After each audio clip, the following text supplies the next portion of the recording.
I'm sorry. I really am. I never thought it would go this far. I was bored and thought stealing stories and sharing them here would be harmless, but I was wrong. Now I'm paying the price.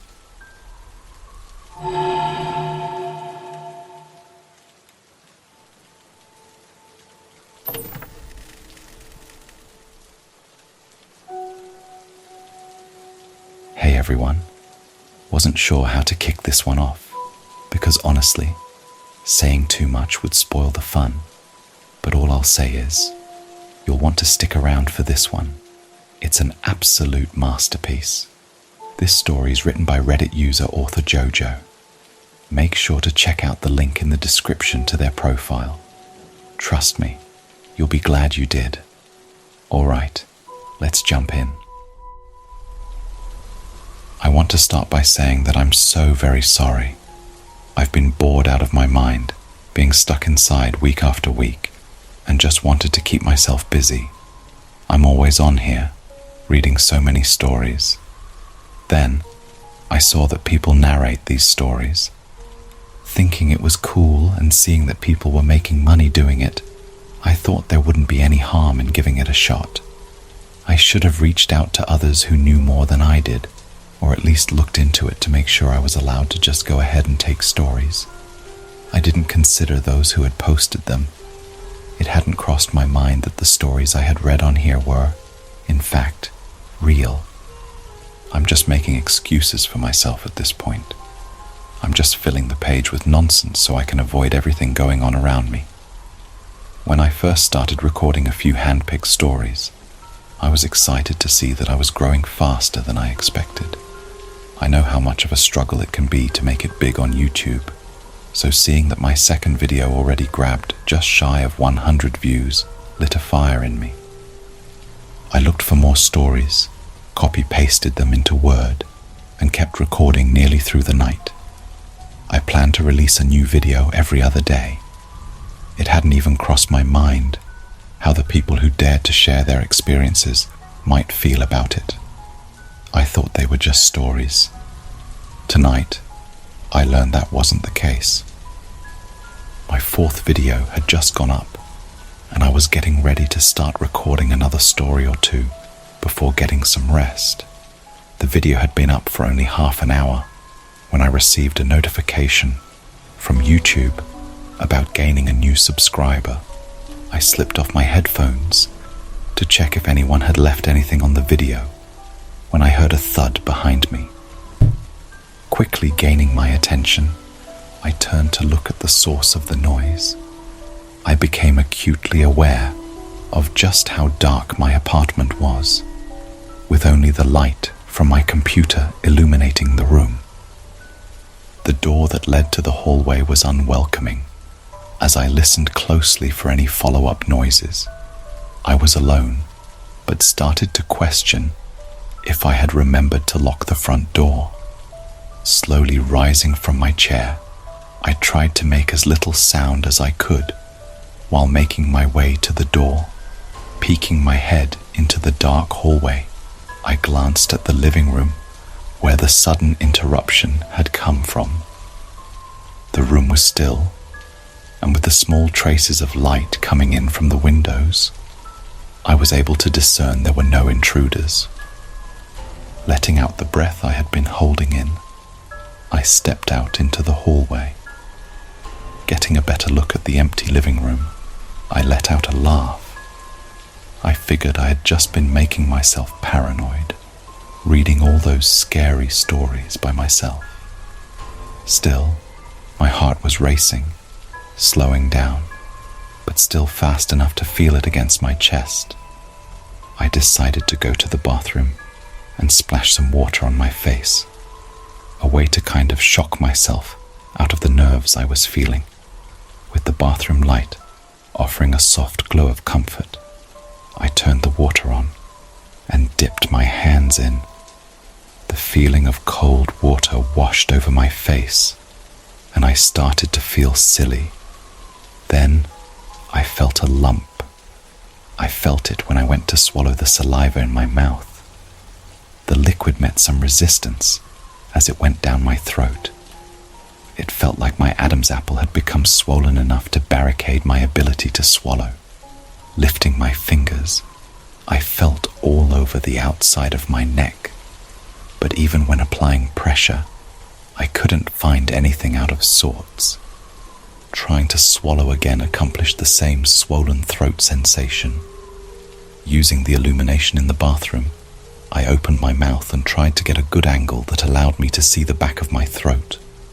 My phone vibrated again. Quickly peering at the notification, I received a comment that said, "Great story. Love the gruesome ending." Admittedly, this earned a smile from me, and I replied, "Thanks. I'm glad you liked it." I don't know why. It's not like I wrote the thing.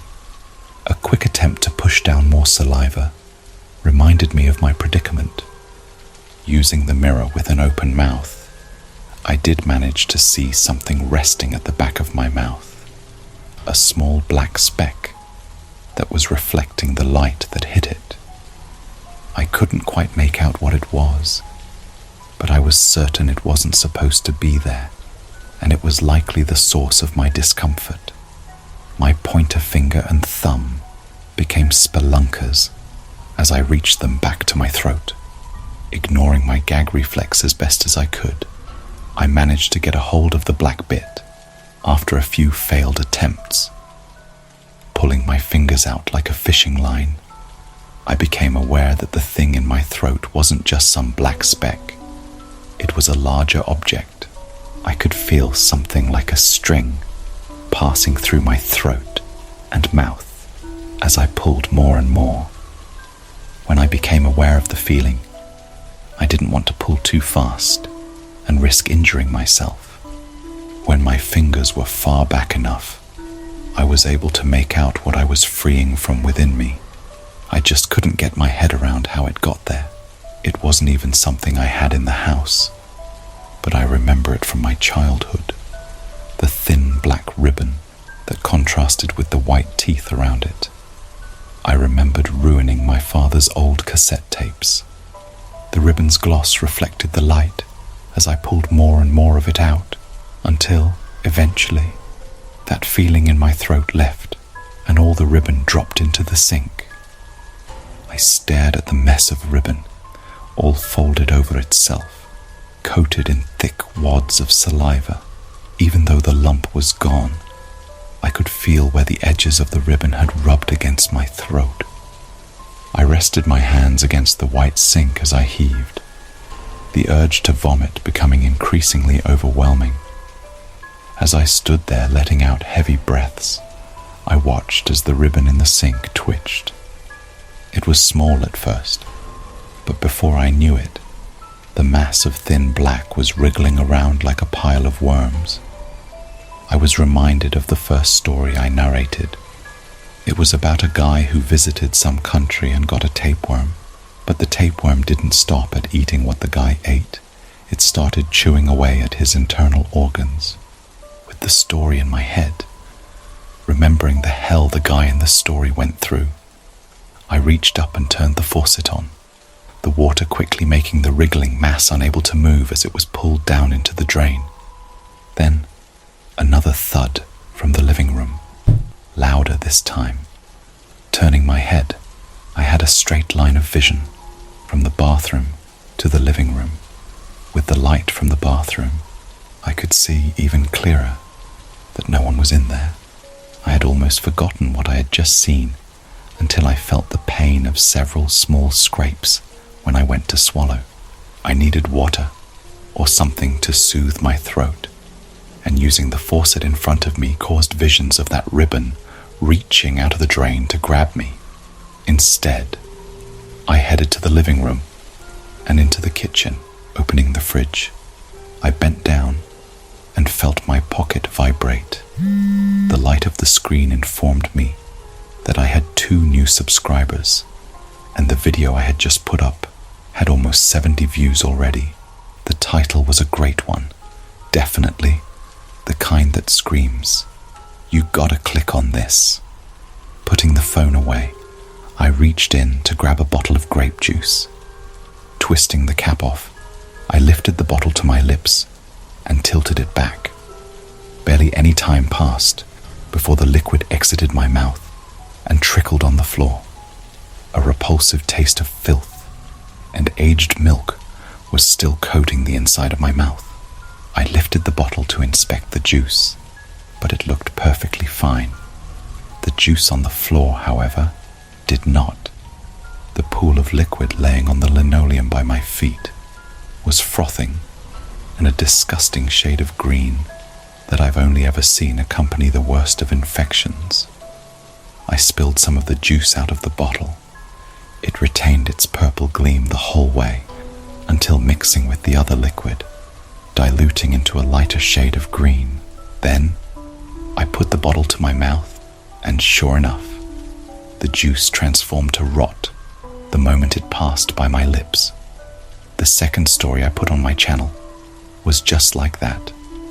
Some poor girl had been cursed, and no matter what she did, whenever she tried to eat or drink, the food would become inedible. In that story, though, in the end, the girl discovered that human meat tasted so good, it was addicting, so much so that she had to write the story with fewer fingers than I'm using right now. I was frantic to disprove my suspicions, so I pulled everything from my fridge, taking bite after bite, sip after sip. All of it turned into rot in my mouth. It got so bad that when I spit out the cheesecake I'd been saving, I could see small white beads squirming around in the mess. As I watched the maggots squirming around, reminding me of the ribbon in the bathroom, I heard an alarmingly large bang from just feet behind me. It caused me to leap up and spin, nearly screaming while doing so. The living room was once again empty. I stood for a moment, staring at the dimly lit space, and realized the only light was coming from the fridge now. The light that once fell through the windows had vanished. The third story on my channel. Even if I wanted to run, I would have nowhere to go. One step after another brought me closer to the window. It felt like it took me ages just to reach the other side of the room. The third story was about a man. He was desperately trying to find any kind of contact, any sign of life. What he described in his story and what I was seeing out of my living room windows matched perfectly. He said he had woken up one day to find that the world outside of his home had completely vanished. All that was left was an endless dark landscape. Within that landscape, he and I could make out figures that walked around. Figures that were much too large to be any sign of life that could be found on planet Earth. They were huge, towering over the view offered from my window.